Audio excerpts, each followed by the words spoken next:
Hallo, mijn naam is Roy de Jong en ik ben binnen Innofoam verantwoordelijk voor de Research and Development afdeling.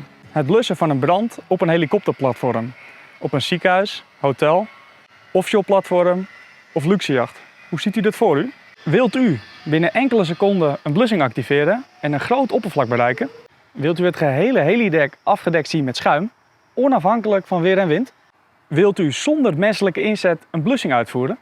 Wij hebben een oplossing voor deze vragen, namelijk het Deck Integrated Foam Firefighting System, ofwel DIF-systeem.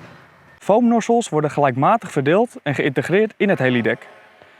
De druk van het blusmedium zorgt voor het oppoppen van de nozzels, waarna het blusschuim zich razendsnel over het brandende oppervlak verdeelt.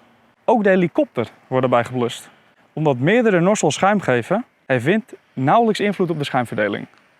Met één drukknop kan het DIF-systeem geactiveerd worden, op het helidek of vanuit de controlekamer.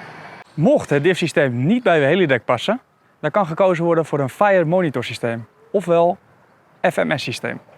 Door middel van bestuurde bluskanonnen kan een gerichte blussing uitgevoerd worden door getraind personeel.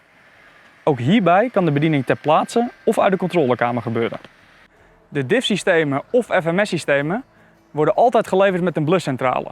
Die bestaat uit een bluswatervoorraad, bluswaterpomp, schuimbijmenging en besturing. Mocht u nog vragen hebben over deze oplossing, dan kunt u altijd contact met ons opnemen. Bedankt voor uw aandacht.